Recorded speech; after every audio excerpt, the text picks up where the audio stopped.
Hey y'all, hope you're doing well today. So today's message is in the spirit or in the vibe of encouragement, and I hope that it's a very encouraging and inspiring message for you today. So we're going to be going back into the book, The Hero with 1,000 Faces. I had to think about it for a second.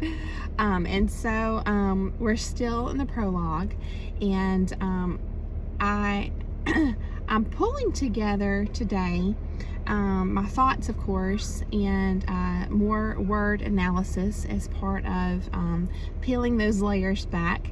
And I wanted to share that as we're going through the message, I just want you to keep a couple of things in mind.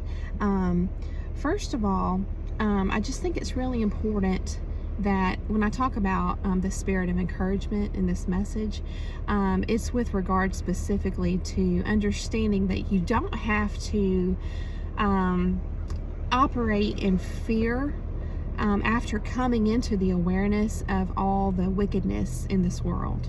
Okay, and so it's about finding that strength inside of us, which is why I was motivated to title my last video "The Making of a Hero."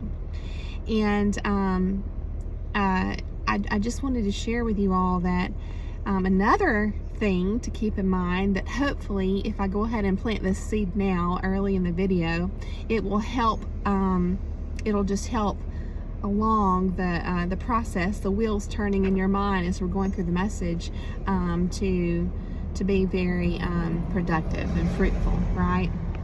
So the thought is this, with regards to my last title, The Making of a Hero. The Bible says there are no new things under the sun, okay? And then it expands on that and says that which has been, or that which is, has already been.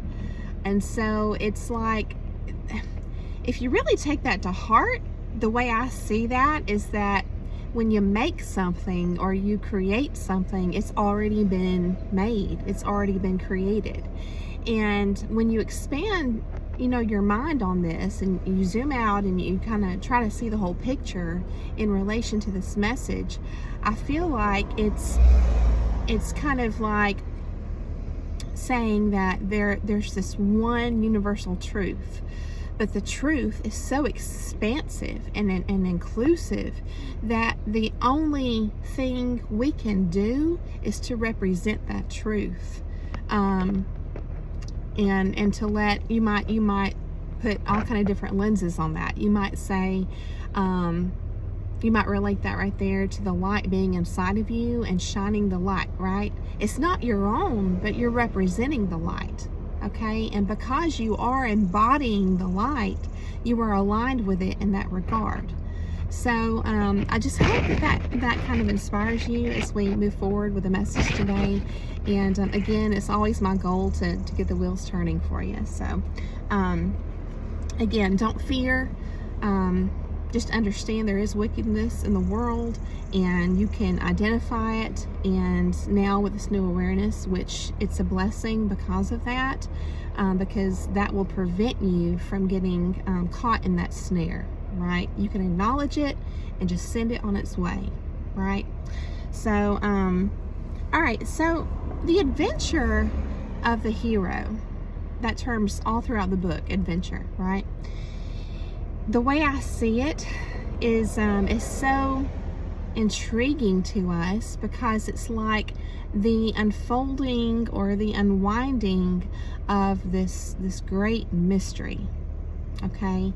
And it's why I think that when you do come into the awareness of the extensiveness of the wickedness in the world, the corruption, the evil, it's like natural for us to view this as chaos and just a tangled web. And so we start to use words like detangling from that, right?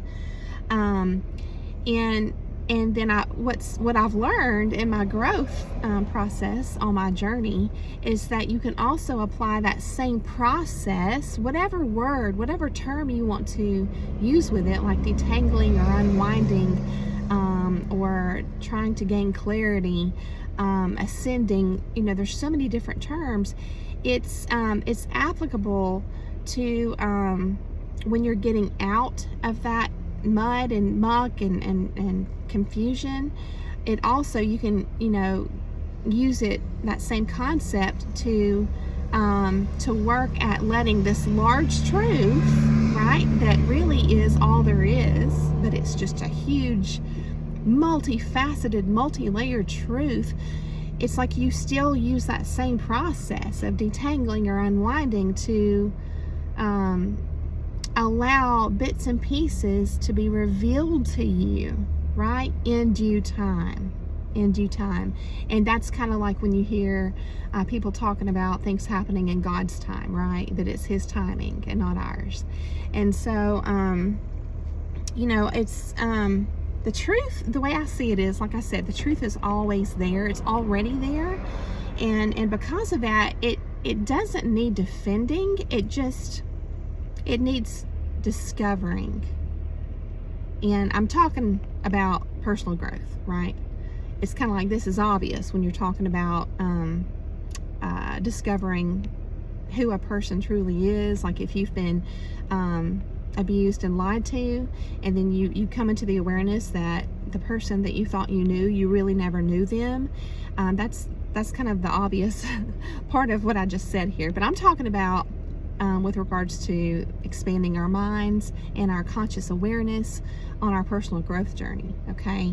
So just view it from that lens when I say this, that the truth has always been there, right? And it's just a matter of discovering it in steps and layers, right?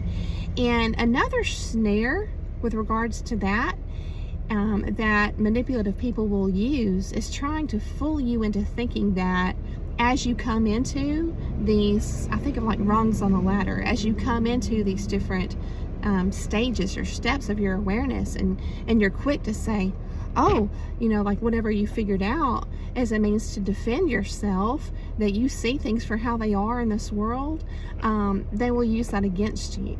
It's like casting your pearls when you share these truths along your journey, which is, again, why silence is important at different points on the journey. Not always, but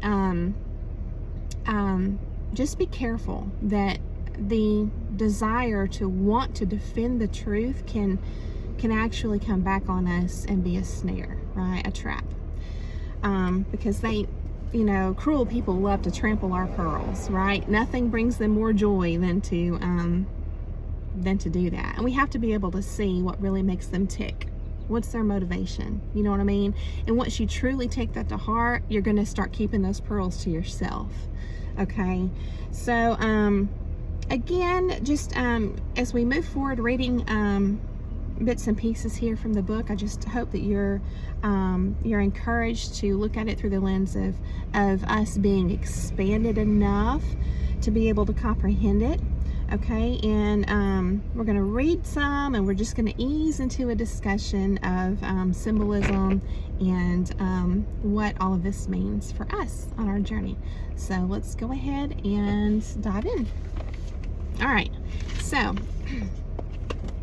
we're going to be starting today on page 35 if you have the book, and it's down towards the bottom here. It says, everywhere, no matter what the sphere of interest, whether religious, political, or personal, the really creative acts are represented as those deriving from some sort of dying to the world. It's just a common theme, right? And then I want to pause here and I'll share with you what came to my mind when it talks about really creative acts. The really creative acts are represented as those deriving from some sort of dying to the world. I was thinking of abstract art specifically, and how, hold up, let me let this train pass. Okay, I think we're good now. So I was reminded of abstract art, and here's why. So I think I've shared with you guys, I have a background in art with my education, and it was really interesting to me to to try and understand abstract art, right? I feel like from my observation, being in all the different galleries I've visited, and just all the discussions I've had in my college courses and with artists and things like that, it seems like the majority of people, the majority of the customer base for art purchases seem to all be in agreement about a particular style of art. You know what I mean? Like, if it's a great and very accurate portrayal or representation of reality, it's deemed good art. But if it's just colors and there's no actual objects, then it can be looked down upon. And you hear people say all the time, well, I could have done that, and it may be this very expensive, huge painting hanging up in a gallery that's, the price is thousands of dollars, but it's paint splatter. And what's interesting is, this is where you have, or where I've learned to value abstract art, because the fact that that it's abstract makes it, gives it an ability to lend itself to each person differently, for each person's own interpretation. And so it's almost like it's not appealing to our senses in the same manner. It's appealing to kind of like our psyche, like our our emotions and our own thoughts and feelings. And in other words, we all resonate with it differently. So I've come to have an appreciation for that kind of art for that reason. And I mean, to be honest, sometimes the colors just look great with your room, with whatever room you're going to hang it up in, right? It just looks nice on the wall, and there doesn't have to be meaning.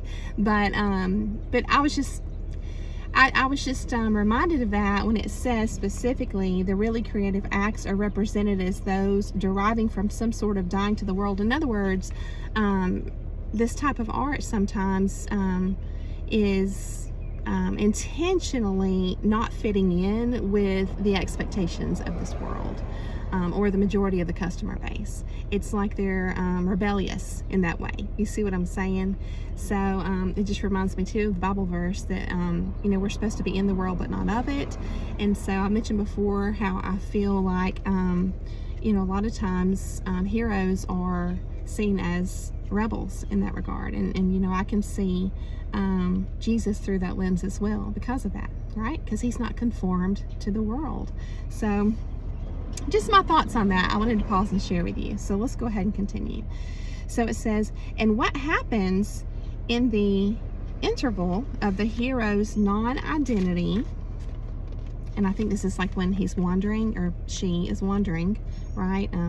Remember last time it said like seemingly aimless wandering, right? It's not truly aimless, but it feels that way when you're in that stage. So that he comes back as one reborn, made great and filled with creative power. Yes. Mankind is also unanimous in declaring, we shall have only to follow, therefore, a multitude of heroic figures through the classic stages of the universal adventure in order to see again what has always been revealed. So, again, when things are revealed, it means they're already there. It's just a matter of us being able to have the eyes to see and the ears to hear. You know what I mean? Are we able to perceive it? Are we expanded enough in our conscious awareness to be able to receive it, for them to be revealed to us? Okay. It says this will help us to understand not only the meaning of those images for contemporary life, but also the singleness of the human spirit in its aspirations, powers, vicissitudes, and wisdom. Yes. And so then I'm going to summarize a little bit. He goes into the stages, and it's very expanded. he talks about, the 3 stages: separation or departure, and then there's the stage of the trials and victories of initiation, and then the return and reintegration with society. And then within each of those stages, he has a breakdown, of what he calls subsections. So like, for example, in the beginning, separation or departure, he has the call to adventure, and then the refusal of the call, right?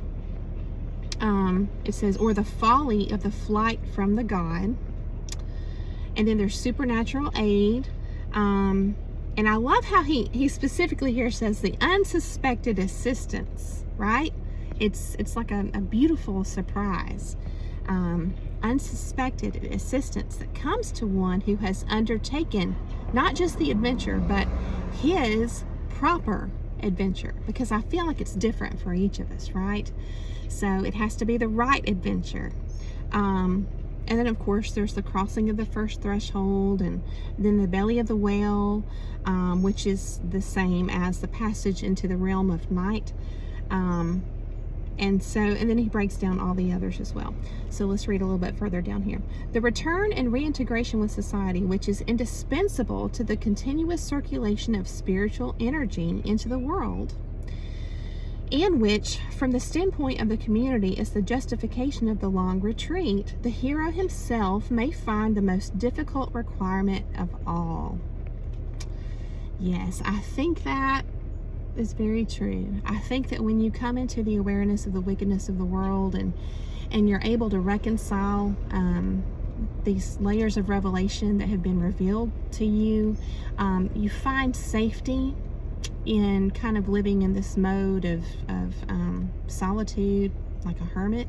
There's security in that way, in that mode of life, and it's like, why would you want to re-enter the world, right?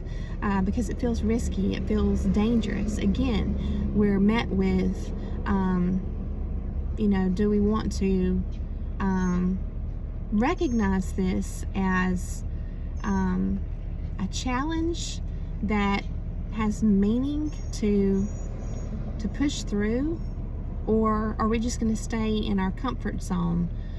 That's kind of, I feel like there's an element of fear there. Even though we may not feel the fear, I think it's just the recognition of the wickedness. So I don't really know that it would be fear, but there's just this comfort zone, right? Of not wanting to mess with the crazy world anymore. But you're removed. Is that really the right place to stay forever? That's the question, and that's for each of us to decide. And so it expands here. It says, for if he has won through, right? Like broken through to this stage of awareness, like the Buddha, to the profound repose of complete enlightenment, there is danger that the bliss of this experience may annihilate all recollection of, interest in, or hope for the sorrows of the world.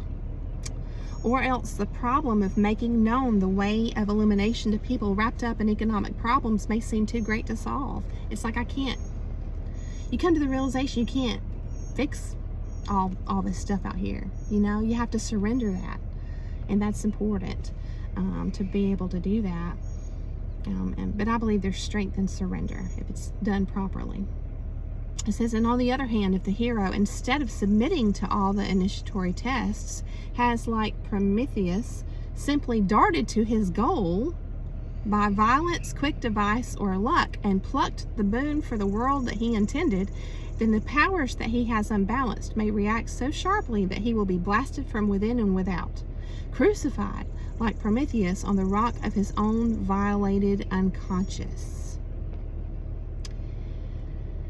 I'm reminded of the Bible verse. It's John chapter 10, verse 1, and I'll let you read it. But essentially, it's talking about you have to go through the gate. You have to pass through the gate. You can't come in the back door. In other words, this is how I see it. I'll share with y'all how I see it. It's like you can't fool yourself into thinking that you're there when you're not. You can't skip the hard stuff. You can't skip feeling the hard feelings and acknowledging, you know, the things you don't want to acknowledge and just go straight to the reward. It's like you have to truly work through it and be patient with yourself and with the process. It is a process. And so that's how I see that. And it says, or if the hero in the third place makes his safe and willing return, he may meet with such a blank misunderstanding and disregard, right? Yes, it's again, because it's a personal journey for each one of us. And so a lot of people, but see, that's the beauty, because that's how you find your people, is by going through this. And that's how you know if you're equally yoked with someone. You know, are they at your level? Are you at their level? Are you on the same level? Are you equally yoked in that manner? So yes, and you can't force psychological awakening, for sure. So let me read a little bit more down here on page 37. The composite hero of the monomyth is a personage of exceptional gifts. Frequently he is honored by his society, frequently unrecognized or disdained.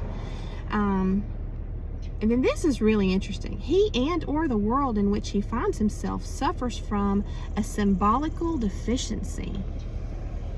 Yes, and it's talking about the symbolism of different stories with regard to that symbolical deficiency. And it says, in fairy tales, this may be as slight as the lack of a certain golden ring, whereas in apocalyptic vision, the physical and spiritual life of the whole earth can be represented as fallen or on the point of falling into ruin. Now, the way I see this, when it's talking about symbolical deficiency, I view this as layers of the truth again, right? And it's like the truth really can't be known in its entirety because of our limitations, right? The human mind can only perceive so much. And it's why, like, when we pray, you know, give us this day our daily bread, in other words, we literally couldn't contain all of it at once.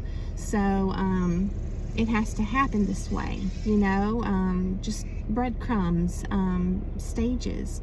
And so there are, before you have this awakening, it's like our perception of reality is very superficial. It's like a circle. It's flat. It's two-dimensional, okay? And then as we start to see the layers, it's like that circle it's like a slinky. You guys know that old toy from the 80s, I guess? It's like there's rungs, you know, to the slinky. And if it's laying flat, you think that's it. It's just a circle. But if you start to expand, again, your mind or your capacity to receive things, for things to be revealed to you, and you can comprehend them, then it's like pulling that slinky up, and suddenly it's what they call the spiral staircase, and you're like, oh my God, there's a whole lot more here, and I never knew. So yeah, it's like it's, you know, the ability versus the inability to see the layers. And this is really interesting because I feel like that's definitely representative of those of us who are just naive. But with regards to someone who is intentionally deceitful, do they see the world that way, or do they see the staircase and they just disregard it? That, I feel like, is, you know, may come down to, we may never know. It's but I'm of the belief that God sees our hearts, right? He sees it all, and he knows our hearts. He knows us.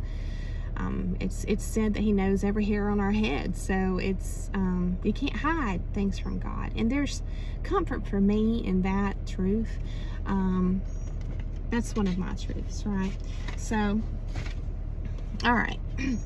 So let's talk a little bit about symbolical deficiency. So let's take a look at the definition of the word symbol, okay, which means, and I looked up the online etymology dictionary for this, but it's to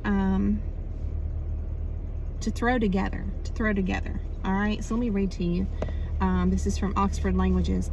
A mark or character used as a conventional representation of an object, function, or process, right? And then the second definition, a thing that represents or stands for something else, especially a material object representing something abstract. And then looking in the online etymology dictionary, the bits and pieces of this term symbol mean essentially to throw together. And I was thinking about thrown together, and I was thinking how you throw clay. That's a term that's used when working with clay. And then it said in the Bible that we're made of clay, right? So yes, and God is the potter. So, and it's also said that we're made in his image. Okay, I'm going somewhere with this, so just hang with me. And so let's take a look at this. So yes, also the term symbol is the Latin form symbolum, means creed, specifically as the mark of a Christian, which I found very interesting. Okay, yes, and it says the late Middle English is denoting the Apostles' Creed, right? The mark of a Christian, mark or token, right? So we are marked as a Christian. So even Ephesians chapter 1 verse 14 says the Spirit marks us as God's own, and we are instructed to test the spirits, right, to see if, you know, are they our kind or not. So let's look at the term mark. So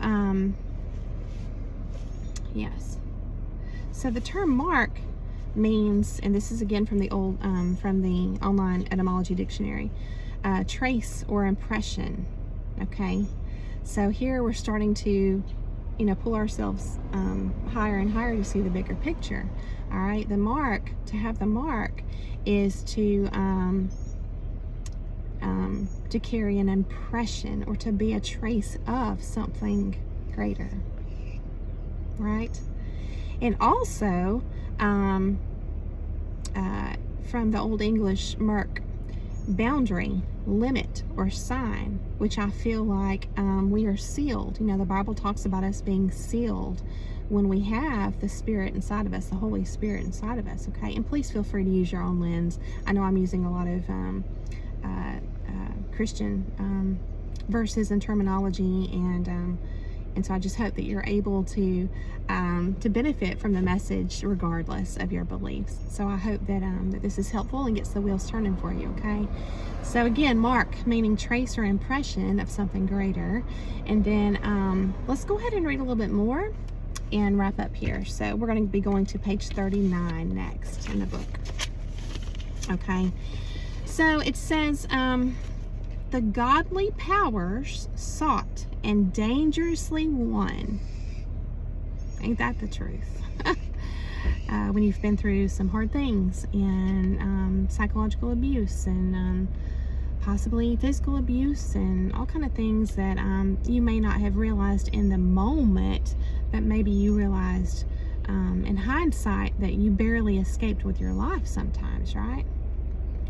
The godly powers sought and dangerously won are revealed to have been within the heart of the hero all the time.